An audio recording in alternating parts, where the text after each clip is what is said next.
അലൈക്കും. വലൈക്കും അസ്സലാം വറഹ്മത്തുള്ളാ. എന്താ വർത്താനം? നല്ലതന്നെ, അൽഹംദുലില്ലാ.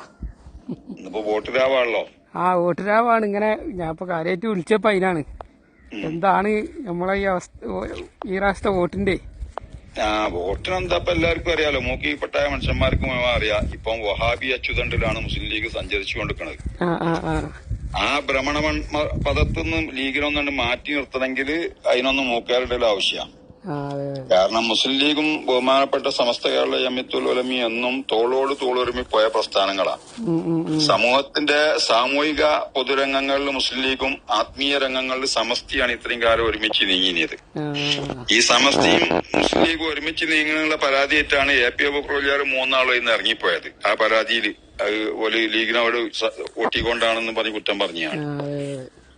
മുസ്ലിം ലീഗിന്റെ ചരിത്രത്തിൽ ഹൈദരലി തങ്ങളുടെ കാലഘട്ടം വരെയുള്ള ഒരു കാലഘട്ടം വേറെ തന്നെയാണ്. കാരണം ആ കാലഘട്ടം സമസ്തയോടൊപ്പം ചേർന്ന കാലഘട്ടമാണ്. MES രൂപീകരിച്ച കാലത്ത് മുസ്ലിം ലീഗിന്റെ സാംസ്കാരിക പ്രസ്ഥാനമായിരുന്നു MES. അവര് സ്ത്രീകള് പള്ളിയിൽ പോണ വിഷയത്തിൽ ഇടപെട്ട് സംസാരിച്ചപ്പം സമസ്ത ശക്തമായ നിലപാടെടുത്ത് ആ സമയത്ത് പത്രപ്രവർത്തകരൊക്കെ കോഴിക്കോട് സയ്യിദ് അബ്ദുറഹ്മാൻ വാഫി തങ്ങളോടും പൂക്കോയ തങ്ങളോടും ഇങ്ങനെ പ്രശ്നം ഉണ്ടല്ലോ, എന്താ നിങ്ങളെ നിലപാട് വെച്ചപ്പം അർത്ഥശങ്കക്കിടയില്ലാത്ത രീതിയിൽ ഒരു പറഞ്ഞു ഞങ്ങൾ സമസ്തക്കൊപ്പമാണ് എന്ന്.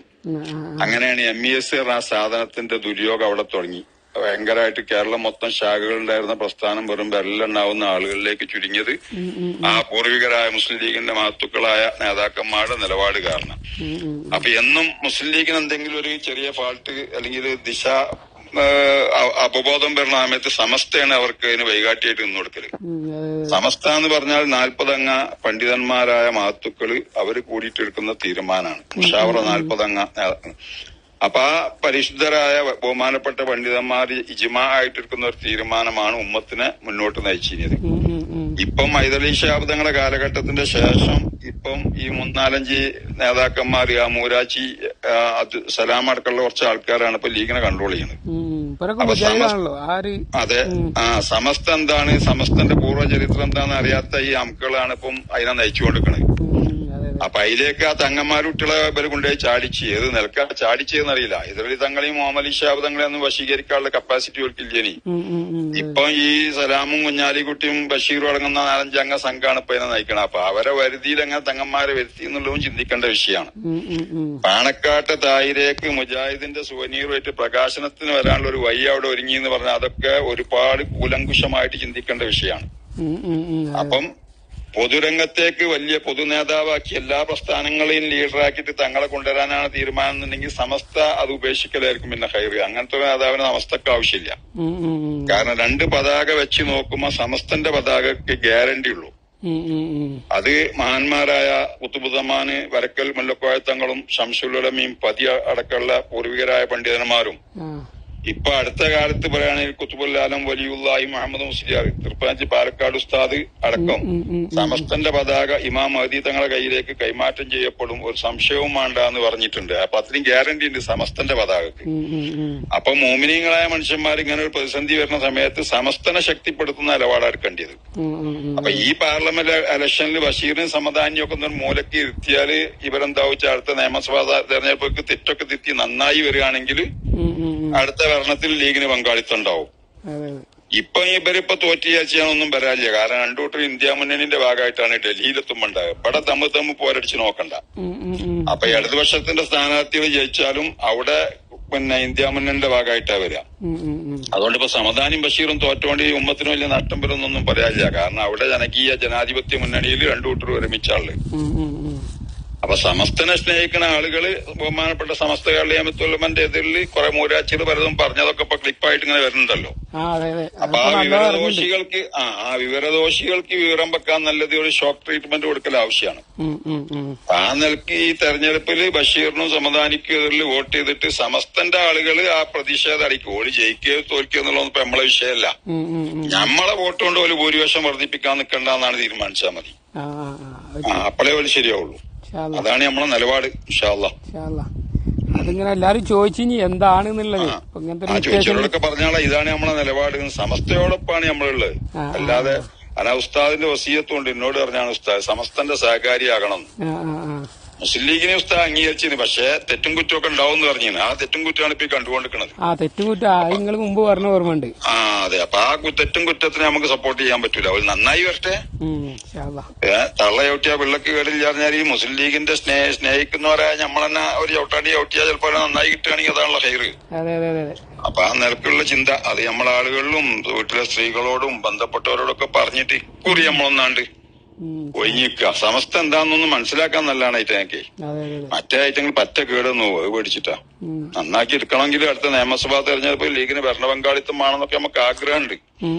അതിന് ഓരോന്ന് ശരിയാക്കി എടുക്കാനുള്ള ഒരു ചാൻസ് ആണിത്. ഈ ചാൻസ് നമ്മൾ ഉപയോഗിച്ചില്ലെങ്കിൽ അതിന്റെ പറ്റ കേടൊന്നു പോകും. കാരണം ഇപ്പൊ കേട്ടൊരു വിവരം എന്താ വെച്ചാല് ഈ ഇലക്ഷന്റെ റിസൾട്ട് വരുന്ന ദിവസം അവിടെ തന്നെ നിന്നിട്ട് സമസ്തക്കും ആലിമിയക്കും ഇതിൽ ശക്തമായ മുദ്രാവാക്യം വിളിപ്പിക്കാൻ മുജാഹിദ് അണ്ടർഗ്രൗണ്ട് പ്രവർത്തനം തുടങ്ങിയെന്നാ കേട്ട്.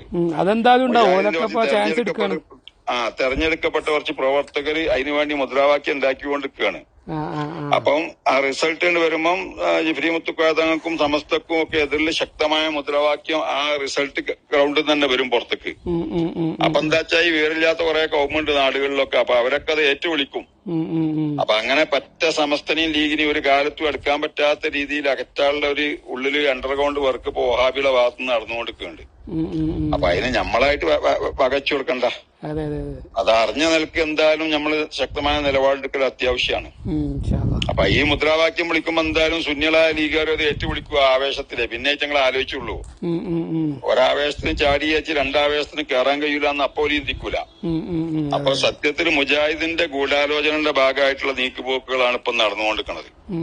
അതിൽ തങ്ങളും കുഞ്ഞാലിക്കുട്ടിയും ബഷീർ പിന്നെ കടുത്ത വഹാബിയാണ്. ഓൻ തന്നെ പ്രസംഗിച്ചിരുന്നോണ്ട് വാപ്പ വായക്കാട്ടുനിന്ന് തിരൂരങ്ങാടിക്ക് അൽമനാർ വാങ്ങാൻ നടന്നു പോകാറുണ്ടായിരുന്നു. അപ്പൊ അത്രയും വഹാബി പാരമ്പര്യം പ്രസംഗിച്ച ആളാവാൻ. അപ്പൊ നമ്മൾ വകക്കേണ്ട ആവശ്യമില്ല. അപ്പൊ ഈ സലാമിനെ പോലത്തെ മൂരാച്ചിൽ അറിഞ്ഞില്ല സമസ്ത ഉണ്ടായിട്ട് അപ്പൊ ഞങ്ങൾ കോഴിക്കോട്ട് സമ്മേളനം നടത്തി എന്നുള്ളൊരു ക്ലിപ്പ് കേട്ട്. അപ്പൊ ഇറ്റങ്ങൾക്കൊക്കെ അഹങ്കാരത്തിന് കൈയും കാലും വെച്ച ആളുകളാണ്. അപ്പൊ ഓൾക്ക് പിന്നീട് നമ്മൾ നിന്ന് കൊടുക്കേണ്ട ആവശ്യമില്ല. നന്നായി വരികയാണെങ്കിൽ അപ്പൊ ആലോചിക്കാം. പിന്നെ ഇപ്പൊ ഈ ബഷീറും സമാധാനിക്കും ഒഴിഞ്ഞു കൊടുക്കേണ്ട കാലം കഴിഞ്ഞ് യുവതലമുറനെ വലിയ പിന്നെ ബൈക്കോലും വണ്ടിയുടെ ആക്കല് ലോറി ബൈക്കോലും വണ്ടിയുടെ ആക്കല് കാറുടിങ്ങിയാരി അറിയും പയമക്കാർ. ചെറുപ്പക്കാർക്ക് കയറി വരാനുള്ള വൈപോലും അടച്ചിട്ട് ഇവരിങ്ങനെ ജീവിതകാലം മുഴുവൻ MP ആയിട്ടും MLA ആയിട്ടും മന്ത്രിയായിട്ടും സുഖിച്ച് അങ്ങനെ ജീവിക്കുക. റോട്ടുമോ മുദ്രാവാക്യം വിളിക്കുക, ചെറുപ്പക്കാരാ മുദ്രാവാക്യം വിളിച്ച് കാലം കഴിയുക. ഇതൊക്കെയാണ് ഇപ്പൊ ഇതിൽ നടക്കുന്നത്. ഒരു മാറ്റം എല്ലാത്തിലും ആവശ്യമാണ്. അപ്പൊ മാറ്റത്തിന്റെ ശബ്ദമൊക്കെ വരട്ടെ. അപ്പൊ ഞമ്മക്കും കൂടി കൊടുക്കാം ഇൻഷാ അല്ലാ. ഇപ്പം സമസ്തനെയും ഇപ്പൊ നാളൊരു ക്ലിപ്പ് കേട്ട് ജിഫ്രി എന്നൊക്കെ ഉണ്ട്. അതൊരു അമുക്ക് മൂരാച്ചി ലീഗിന്റെ ഒരു കോണാന്തൻ. ഓനൊക്കെ വല്ല വിവരമുണ്ടോ? ജിഫ്രി മുത്തുക്കോയ തങ്ങളെ പരമ്പര പറഞ്ഞ കുത്തുബുസമാൻ അസയ്യിദ് അലവിയുൽ മമ്പുറമി മൗലദ്ദവീല അവരുടെ പരമ്പരയാണത്. അഹ്ലുബൈത്തിന്റെ കണക്കാണ്ട് നോക്കുകയാണെങ്കിൽ പാണക്കാട്ടേനെക്കാളും അടുത്ത് വരും ജിഫ്രി തങ്ങളെ അഹ്ലുബൈത്ത് കുടുംബത്തിന്റെ സിൽസില എണ്ണി വെക്കുകയാണെങ്കിൽ. ആ വിവരമൊന്നും ഇല്ലാതെ അങ്ങനെ അങ്ങാടിപ്പാട്ട് തൊള്ളക്കിട്ട് കോതക്ക് പാട്ട് പറഞ്ഞാൽ എന്തെങ്കിലും വിളിച്ച് പറയുമ്പോ അഹ്ലുബൈത്തിനെ വിമർശിക്കണമെന്ന് നമുക്കൊക്കെ ഒന്നും ബോധമില്ല. ഓലിയാഴ്ച പാണക്കാട്ട് കുടുംബം മാത്രമുള്ളൂ അഹ്ലുബൈത്ത്. അതൊന്നുമല്ല, കേരളത്തിൽ ഒരുപാട് അശ്ലീയായ അഹ്ലുബൈത്ത് ഉണ്ട്. ഉസ്താദിനെ പറഞ്ഞ പല കുടുംബങ്ങളെ കുറിച്ച് നമുക്കറിയാം. ഇപ്പൊ പറയാൻ സമയമില്ലാത്തോണ്ടാ. അപ്പൊ ഞമ്മക്ക് പാണക്കാട്ട് കുട്ടികളായാലും ശരി, ജിഫ്രി മുത്തുക്കോയത്തങ്ങളായാലും ശരി, ബാക്കിയുള്ള തങ്ങന്മാരായാലും നമ്മളെല്ലാരും അഹ്ലുബൈത്തായിട്ടാ കാണുന്നത്. സല്ലല്ലാഹു അലാ സയ്യിദിനാ മുഹമ്മദ് വല്ലാലി അഹ്ലിൽ ബൈത്തി സല്ലല്ലാഹു ആയിരക്കണക്കിന് ഒരു ദിവസം സലാത്തിലാണ് ആൾക്കാരെ നമ്മള്. അപ്പൊ നമ്മളോലൊക്കെ ചേർത്തി പിടിച്ച് സലാത്തിൽ ജീവിക്കുന്ന ആളുകളാ. അപ്പൊ ജിഫ്രി മുത്തുക്കോയത്തങ്ങളെ പറഞ്ഞാലും പാണക്കാട് സാദിഖലി ശിഹാബ് തങ്ങളെ പറഞ്ഞാലും ഞമ്മക്കൊരേ വേദന ഉണ്ടാകുക. അതൊക്കെ അഹ്ലുബൈത്തിന്റെ മറണ്ടാണ്. അതിന്റെയൊക്കെ പരമ്പരയും അസിലിയാണ്. അപ്പൊ അയിമക്കൊക്കെ കയറി കളിച്ചാൽ ഈമാൻ കേടൊന്നും പോവും, ആക്കിബത്ത് നന്നാവൂല. അങ്ങനെയൊക്കെയുള്ള പല അപകടങ്ങളും ഉണ്ട്. അഹ്ലുബൈത്തായിട്ട് കളിക്കുമ്പോൾ നല്ലോണം സൂക്ഷിക്കണം. അത് പാണക്കാട്ട് കുട്ടികൾ മാത്രമേ ഉള്ളൂ അഹ്ലുബൈത്ത് എന്ന് കുറച്ച് ആൾക്കാർ ചിന്തിക്കുന്നുണ്ട്. അത് വിവരക്കേടാ. കേരളത്തിൽ അഹ്ലുബൈത്തിന്റെ മറുണ്ട് 5-6 കുടുംബം വേറെയുണ്ട്. അപ്പൊ അവരൊക്കെ നമ്മൾ ഒരുപോലെ സ്നേഹിച്ചു ബഹുമാനിച്ചു കൊണ്ടുനടക്കേണ്ട ആൾക്കാരാണ്. അപ്പൊ അതൊക്കെ പറയുകയാണെങ്കിൽ ഒരുപാട് പറയണ്ട. നമുക്ക് പറയാനൊന്നും പറ്റിയ സമയമല്ല. അതുകൊണ്ട് ഇൻഷാ അല്ലാഹ് ഇക്കൊല്ലത്തെ വോട്ട് നമ്മളെ തങ്ങന്മാരെ സ്നേഹിക്കണവരും സമസ്തനെ സ്നേഹിക്കണവരും ഒക്കെ ഒന്ന് മാറ്റി കുത്തി വെക്കുക.